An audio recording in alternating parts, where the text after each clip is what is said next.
कुछ कुछ घटनाएं किसी किसी के साथ इतने खतरनाक तरीके से घट जाती है ना कि उन्हें भुला पाना किसी के लिए भी लगभग नेक्स्ट टू इम्पॉसिबल हो जाता है। ब्लडी वाइब्स के आज के इस हैरान कर देने वाले बहुत ही ज़्यादा खौफनाक सनों के एपिसोड में हम लोग आप लोगों के सामने ऐसी ही एक घटना की कहानी लेकर आ गए जो कि सोनल नाम की लड़की के साथ आज से कुछ साल पहले से घटना शुरू हुई थी और इतने खतरनाक तरीके से घटी ना, इतने खतरनाक तरीके से जिसे आज लगभग 8 साल बीत चुके हैं वो ढंग से नहीं भुला पाई है। पूरे परिवार के जहन में एक अजीबो गरीब घाव छोड़कर चली गई वो घटना।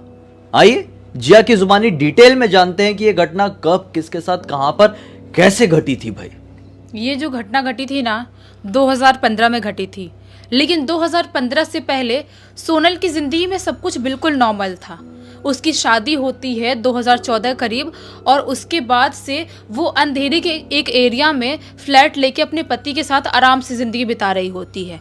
लेकिन जैसे ही वो प्रेग्नेंट होती है, उसके प्रेगनेंसी की यही 8वां महीना चल रहा होता है, तो उसकी मम्मी क्या बोलती है कि बेटा कुछ दिन के लिए तू हमारे पास आ जा, हम लोग तेरा अच्छे से ख्याल रखेंगे, वहाँ पे तू अकेले ही है, उसके बाद प्रेगनेंसी में आगे चले कोई प्रॉब्लम नहीं होगी।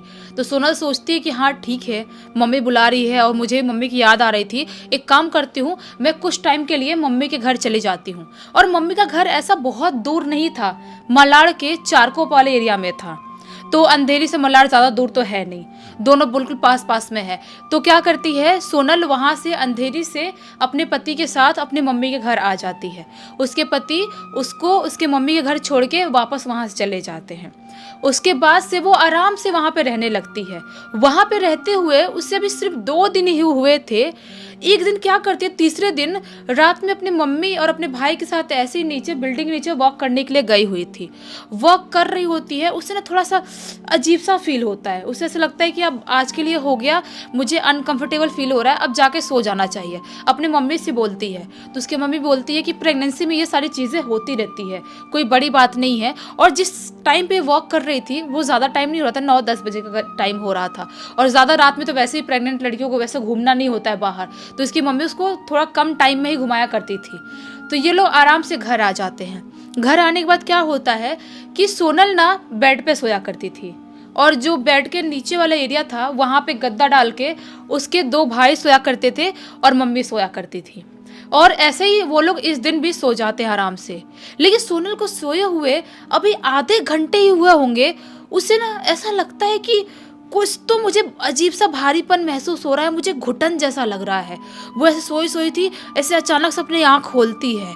अपनी आँख खोलती है तो क्या पाती है, उसके बेड के एकदम जस्ट पास में उसका जो पैर वाला हिस्सा जहाँ रहता है वहाँ पे एक औरत बैठी हुई है। जो औरत बिल्कुल ही ब्लैक साड़ी में दिखाई दे रही है और अजीब सी दिखाई दे रही है। उसकी शक्ल तो क्लियर समझ में नहीं आ रही है, लेकिन वो इतना समझ गई थी कि ये जो औरत है ये मेरे घर की औरत तो नहीं है, और हमारे घर पे मम्मी भाई और हम मेरे अलावा यहाँ पे कोई रहता तो है नहीं। वो समझ जाती है कि कुछ ना कुछ गड़बड़ है, क्योंकि ऐसी चीज़ें सोनल बहुत ज़्यादा मानती थी, उसके घर वाले ही मानते थे। वो सोचती है अगर मैं ज़्यादा रिएक्ट करूँगी तो वो जो चीज़ है वो मेरे ऊपर हावी होने की कोशिश करेगी, और वैसे भी मैं ऑलरेडी प्रेग्नेंट हूँ, ऐसे औरतों पर चीज़ें ज़्यादा हावी होती हैं। डरना नहीं चाहिए, डरेंगे तो ऐसी चीज़ें बहुत जल्दी हावी हो जाती है और बहुत नुकसान पहुंचाती है। फिर हाँ, तो उसके बाद वो दूसरा करवट लेके सोने की कोशिश करने लगती है, लेकिन उसे ना महसूस हो रहा था कि वहाँ पे वो अभी भी बैठी हुई है, औरत अभी भी बैठी हुई है। वो सोचती है कि ज़्यादा टाइम तक मैं अपने डर को कंट्रोल नहीं कर पाऊंगी। वो उठती है बेड से और अपनी मम्मी के पास जाती है और मम्मी को उठाती है, बोलती है मम्मी मम्मी उठना, प्यास लगी है। किसी ना किसी बहाने मम्मी को उठाना ही था। मम्मी को उठाती है, मम्मी बोलती है ठीक है मैं पानी लेके आती हूँ। मम्मी जाती है किचन से, पानी लाती है, इसे देती है। जब तक मम्मी उठी थी ना तब तक वो औरत गायब हो गई थी, दिखाई नहीं दे रही थी। लेकिन तो भी अपनी मम्मी को बताती है कि मम्मी जब मैंने आपको उठाया आपने देखा था बेड पे एक काली साड़ी वाली औरत बैठी हुई थी। मम्मी बोलती है नहीं मैंने तो नहीं देखा, मैं तो पानी लेने गई आई तो भी नहीं देखी, तू कैसे बोल रही है। बोलती है पता नहीं मम्मी मुझे थोड़ा सा अजीब सा लग रहा है। मम्मी बोलती है ज़्यादा मत सोच, जितना सोचेगी उतनी चीज़ें हावी होने की, दिमाग के साथ खेलने की कोशिश करने लगती है। तो वो पानी पीती है। मम्मी बोलती है काम कर तू मेरे पास ही सो जा, यहीं पे सो जा, ऊपर सोने की जरूरत नहीं है बेड पे अकेले। तो मम्मी जहाँ गद्दा डाल के नीचे सो रही थी, मम्मी के बाजू में ही सोने लगती है। लेकिन ये सोने की बहुत कोशिश कर रही थी, लेकिन बोलो घुटन हो रही है या पता नहीं क्यों अनकंफर्टेबल फील हो रहा है, वो सो ही नहीं पा रही है। कितनी भी कोशिश करी नींद लग जाए लेकिन उसको नींद नहीं लग रही है। वो सोचती है एक काम करती हूँ, बाहर हॉल वाले एरिया में जाती हूँ और थोड़े टाइम वहाँ पे थोड़ा ऐसी बैठूंगी या वहीं पे सोफा पे लेटूंगी तो नॉर्मल फील होगा, फिर आके यहाँ पे सो जाऊंगी। वो अपने हॉल वाले एरिया में जाती है। हॉल वाले एरिया में जाती है और जो हॉल वाले एरिया में सोफा लगा हुआ था टीवी के सामने, वहाँ पे जाकर लेट जाती है और जो जब सोफा के जस्ट पीछे जो विंडो था, विंडो को खोल देती है। विंडो को खोल के वो आराम से लेट जाती है, लेकिन उसे अभी भी ऐसा महसूस हो रहा था कि कोई तो मुझे छुप छुप के देख रहा है, कुछ तो अजीब सा लग रहा है। ये बहुत ज़्यादा कोशिश करती है कि यहाँ पर भी सो जाऊँ, लेकिन यहाँ पर भी उसको नींद नहीं आ रही थी। वो यहाँ से उठती है और जाके डायरेक्ट मम्मी के पास सो जाती है। सोचते नींद आए नहीं आए, मम्मी के पास ही लेट जाती हूँ। ऐसी करते करते आधे एक घंटे उसको नींद आ भी जाती है, टूटी फूटी टाइप की नींद थी। सुबह वापस उठती है। सुबह उठती है तो क्या होता है कि मम्मी अपने काम वाम में लगी हुई थी और भाई लोग अपने कॉलेज वॉलेज के लिए निकल जाते हैं। दोपहर का टाइम हो रहा था।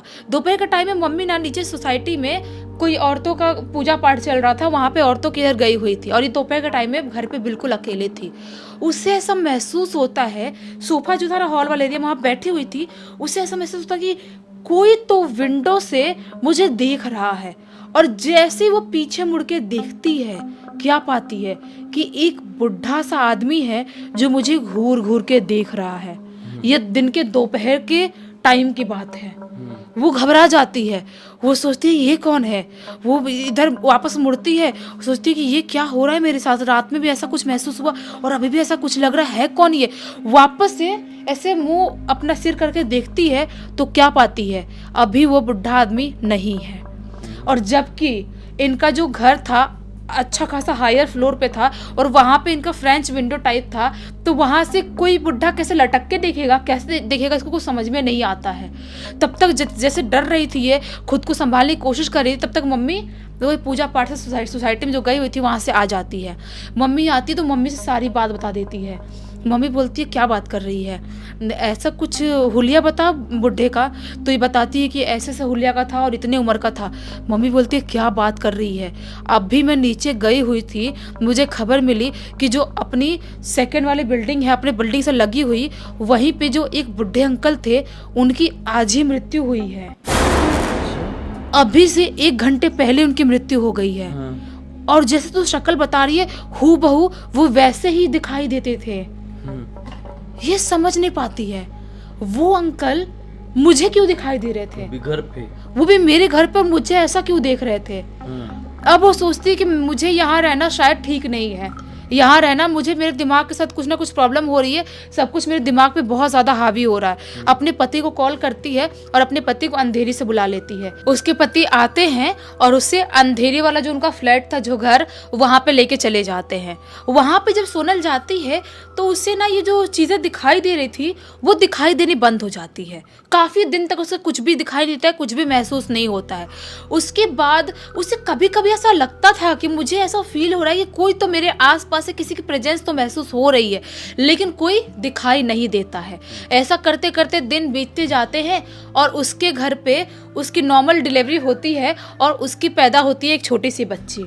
उसके बाद से वो अपनी ज़िंदगी में पूरी तरह से नॉर्मल हो जाती है। कोई भी तकलीफ नहीं हो रही है, कोई भी टेंशन प्रॉब्लम नहीं है। उसे महसूस होता था कि कोई तो मुझे मेरे आसपास है या कुछ ना कुछ एंटिटी है, लेकिन वो ज़्यादा ध्यान नहीं देती, इग्नोर करती थी, अपने बेटी को पालने वाले में लग गई। लेकिन ये सब कुछ जो सिलसिला चल रहा था उसके घर पे, वो नॉर्मल नहीं होता है, वो ठीक नहीं होता है। जब इसकी बच्ची की उम्र यही 3 साल होती है, उसके बाद इसे लगता है कि जो मुझे चीज़ें महसूस हो रही है वो ठीक नहीं है। अपने पति से डिस्कस करती है तो बोलते हैं काम करते हैं, हम ये घर छोड़ देते हैं और दूसरे घर में शिफ्ट हो जाते हैं। मतलब अभी जो महसूस होती थी चीजें थोड़ी कम थी, हाँ, खत्म नहीं हुई थी। ऐसा महसूस होता था कि कोई है, हाँ, कोई देख रहा है, ऐसा लगता था। हाँ, फिर इन लोगों ने इसी रीजन से अपना घर चेंज किया। हाँ, घर चेंज कर, अंधेरी के दूसरे एरिया में घर ले लिया। उसके बाद से वो जैसे ही वहां पे रहने के लिए गई, उसे चीजें और ज्यादा बुरी तरह से महसूस होने लगी। तो होता ऐसा है कि एक दिन की बात है, इसके पति जो थे ना वो ऑफिस गए हुए थे और जो इसकी बच्ची थी इसको इसकी सास स्कूल छोड़ने के लिए गई हुई थी। अच्छा, बड़ी हो गई 3 साल की तो हाँ, स्कूल पढ़ने लगी। स्कूल में एडमिशन करा दिया गया था। ये अपने घर पे उस दिन बिल्कुल अकेली थी, अपना किचन में जो काम हम था बाकी सारी चीजें कर रही थी और उसे अचानक से ऐसा महसूस होता है कि मैंने कपड़े जो रखी हूँ बाथरूम में, मुझे बाथरूम से उठा के लाना चाहिए और बाहर डाल देना चाहिए। उसे याद आता अचानक से, और जैसे ही वो बाथरूम में जाती है, बाथरूम का दरवाजा खोलती है, क्या पाती है कि वहां पे एक आदमी खड़ा है बाथरूम के अंदर। और दिखने में कैसा नॉर्मल आदमी, बहुत ही अजीबोगरीब टाइप का दिखाई दे रहा था। देख के तो लग रहा था ये आदमी है, लेकिन कुछ अजीब सा आदमी है। वो बहुत जोर से घबराती है, उसकी दिल की धड़कन बिल्कुल बढ़ जाती है। उसे ऐसा लगता है कि भाई आज मेरे घर में कुछ ना कुछ गड़बड़ होने वाला है, और कुछ तो गड़बड़ है। ये आदमी है कौन मेरे जो बाथरूम में छुपा हुआ है? अपने पति को फटाक से फोन करती है, बोलती है सुनो आप जल्दी घर पे आ जाओ, घर पे बहुत बड़ी प्रॉब्लम हो गई है, मुझे बाथरूम में लिटरली कोई आदमी दिखाई दिया, प्लीज आप जल्दी आ जाओ। रोते रोते अपने पति को बताती एकदम घबराई हुई आवाज में। उसके पति बोलते हैं ठीक है तुम चिंता मत करो, मैं फटाक से अभी आता हूँ। अंधेरी वाले एरिया में इनका ऑफिस था, वो फटाक से अपने लीव लेते हैं वहां से ऑफिस से और घर पे आते हैं। जैसे ही वो घर पे आते हैं, दरवाजा खोलती है, बोलती है चलो देखो बाथरूम में अभी भी वो खड़ा होगा, मैंने देखी थी, बहुत ही अजीबोगरीब टाइप का दिखाई दे रहा था। और जैसे पति जाते हैं बाथरूम का दरवाजा खोलते हैं, क्या पाते हैं कि वहां पे कोई भी आदमी नहीं है। अच्छा, लेकिन सोनल ने उस आदमी को देखी थी, क्लियर देखी थी। और दिन में किसी भी इंसान को खुली आंख से काम करते हुए वहम नहीं हो सकता।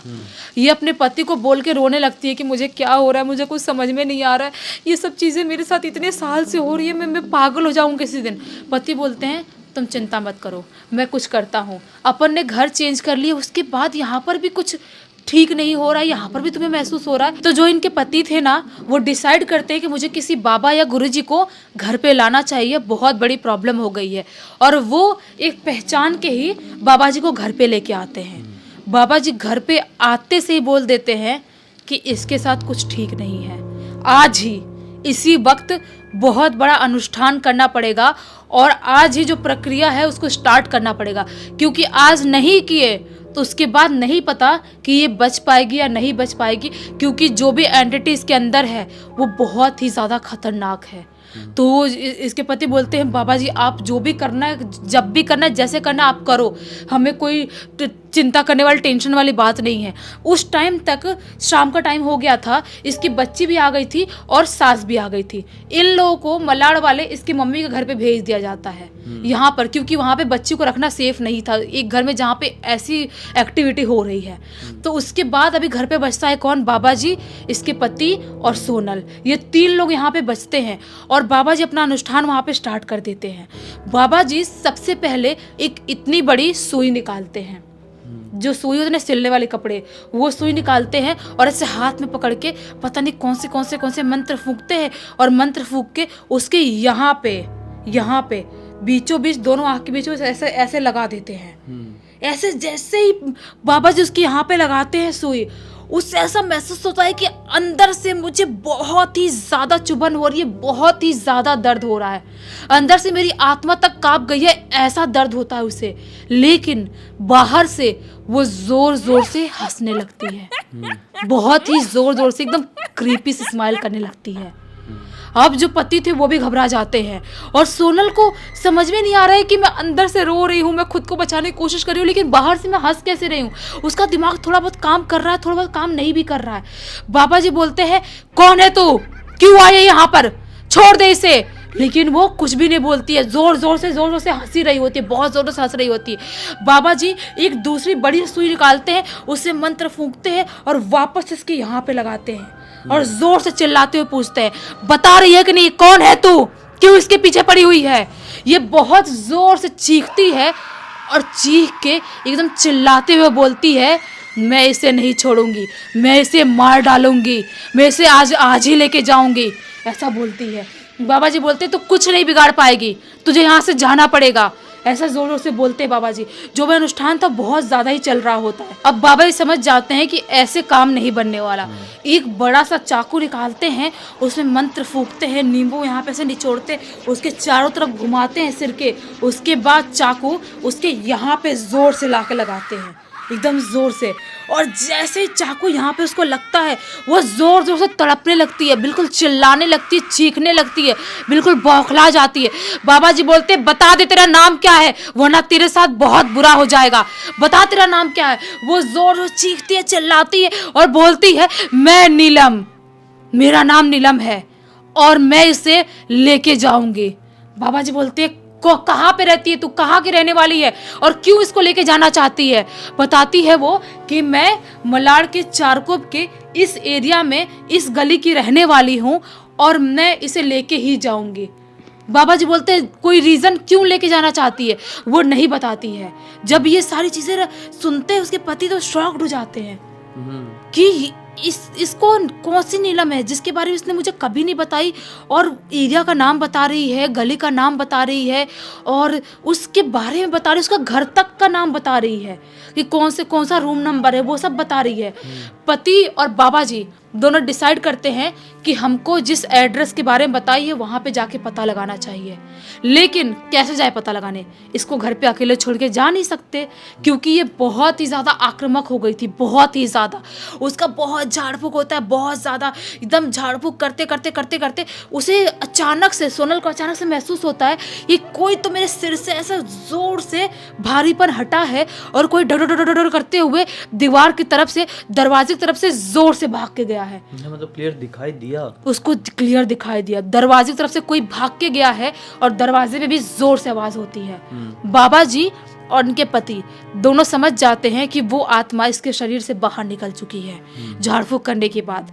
लेकिन ये लोग रिस्क कैसे ले, ये लोग सोचते हैं कि एक काम करते हैं, इसको बांध देते हैं बेड में और उसके बाद अपन वहाँ पे जाएंगे। और इसके पति और बाबा जी दोनों निकल जाते हैं चारकोप के उस एरिया में पता लगाने के लिए। वहाँ पे जिस गली के बारे में बताई थी ना, उस गली में बहुत सारे चौल हुआ करते हैं, अभी भी होते हैं, उस टाइम पे भी थे चौल। मतलब वहाँ पे ना 1+1 जो रो हाउसेस है, हाँ, उस टाइप के थे। और वहीं पे जो वो घर का जो रूम नंबर बताई थी ना उसने, जो इसने सोनम ने, कि जो नीलम है उसका घर, वहीं पे उसके बाजू में एक मेडिकल स्टोर था। मेडिकल स्टोर के पास जाते हैं और उसके पति पूछते हैं कि आपको कोई नीलम नाम के औरत के बारे में पता है, उसका घर का ये है एड्रेस, उसका रूम नंबर। मेडिकल वाला बोलता है, हाँ आप ऐसा क्यों पूछ रहे हो, वो तो हमारे यहाँ बाजू की रहने वाली थी। तो बोले थी मतलब, बोलता है मेडिकल वाला कि आज से 5 साल पहले उसकी मौत हो चुकी है। ये लोग बोलते हैं, कैसे मौत कैसे हुई। तो मेडिकल वाला बताता है कि इस घर में वो औरत और उसके 2 बच्चे बहुत ही हंसी खुशी रह रहे थे। उसका पति उसे छोड़ चुका था, लेकिन औरत ना अपने बच्चों के लिए बहुत ज़्यादा पॉजिटिव हो गई थी, बहुत ज़्यादा। उसे ऐसा बार बार लगता था उसका पति आएगा और बच्चों को उससे छीन के लेके चला जाएगा। उसके अपने बच्चों को स्कूल भी नहीं जाने देना चाहती थी, लेकिन बच्चे अच्छे खासे बड़े हुए थे तो बच्चे स्कूल जाया करते थे। वो रोज़ बच्चों को मना करती, तुम लोग स्कूल मत जाओ ना, मैं मर जाऊंगी, मैं ये कर लूंगी खुद के साथ, वो कर लूंगी। लेकिन बच्चे तो भी स्कूल जाया करते थे। एक दिन क्या होता है, वो बहुत बार खुद को मारने की कोशिश करती है, लेकिन एक दिन जब बच्चे स्कूल गए हुए थे तभी दोपहर के टाइम में वो खुद के ऊपर गिराती है और खुद को फायर करके ख़त्म कर देती है। वो खुद को खुश कर लेती है। उसके बाद से जो बच्चे थे ना, वो अपने बाप के पास चले जाते हैं और उस घर को पूरी तरह से छोड़ दिया जाता है। लेकिन बहुत सारे लोगों का मानना ये है कि अभी भी उस घर से रात के टाइम में अजीबोगरीब आवाज़ आती है चीखने चिल्लाने की, और इस गली से जो भी रात के टाइम में वॉक करते हुए टहलते हुए निकलता है उसे वो कई बार दिखाई भी दी है। तो हो सकता है, बताते हैं ये लोग कि हमारे पत्नी पोजेस हुई थी, सारी चीज़ें पति बताते हैं, तो बोलता है कि हो सकता है कि आपकी पत्नी यहाँ पे वॉक करने के लिए आई होगी और उसने उसको पोजेस कर ली होगी। उसी शाम को जब ये अपनी माँ के साथ टहलने के लिए निकली थी, तो ये उस एरिया में पहुंच गई थी और उस एरिया में ये प्रेतात्मा थी, जो खुद अपने बच्चों के मुंह में मरी है। वही तो, उसको बच्चों से बहुत ज्यादा प्यार और लगाव था, और ये प्रेग्नेंट थी। बस इसी चक्कर में उस प्रेत आत्मा ने सोनल को पोजेस कर ली। वो तो किस्मत बहुत अच्छी थी कि इन लोगों ने हमेशा कुछ ना कुछ करते रहे। पहले अपना घर चेंज कर लिए, हाँ, फिर बाबा जी को बुला के लेके आए। माँ ने भी पूरी तरीके से बात को समझी और वहाँ से अपनी बेटी को निकल के जाने दी अपने दामाद के घर। हाँ। तो ये बहुत अच्छा कि इस कारण से भी सब कुछ सेफ है, सब कुछ ठीक है। और अब तो सोनल की बच्ची बड़ी भी हो गई बड़ी है। भी हो गई है, लेकिन जब भी वो इस चीज याद करती है हाँ। उसका दिमाग उसकी रूह तक कांप जाती है, उसके पति की रूह तक कांप जाती है, क्योंकि वो जो वक्त था उनके घर के लिए बहुत ही खौफनाक वक्त था जो निकला उन टाइम पे। लेकिन ये जो घटना थी ना सोनल की, यहीं पे खत्म नहीं होती है। हाँ। उसके साथ कुछ और भी बहुत ज्यादा खौफनाक हुआ है जो आप लोग बोलोगे तो नेक्स्ट स्टोरी में सुनाने की कोशिश हाँ, करेंगे। एक और घटना है उनकी और बड़ी खतरनाक तरह बहुत की। खतरनाक लेवल की। तो उम्मीद करते हैं कि आज का ये एपिसोड आप लोगों को अच्छा लगा होगा। इस पूरी घटना की जानकारी सोनल ने खुद हमें इंस्टाग्राम पर लिखकर भेजी। अगर आप लोगों के पास भी इसी तरह की कोई भी कहानी, टॉपिक या जानकारी है तो लिख के भेज सकते हैं। हमारे इंस्टाग्राम के लिंक वीडियो के डिस्क्रिप्शन बॉक्स में मिल जाएगी। हो सकता है हमारा अगला वीडियो कल आप लोगों के हिसाब से बन रहा हो। अब तक देखें तो वीडियो को लाइक करके, चैनल को सब्सक्राइब करके, बेल आइकन दबा के ऑल के ऑप्शन में क्लिक कर देना, क्योंकि इसी तरह के हैरान कर देने वाले खौफनाक वीडियोस डेली आप लोगों के सामने लेके आते रहते हैं। तो चलिए कल फिर से मिलते हैं, तब तक के लिए बहुत बहुत धन्यवाद। आपका दिन शुभ हो।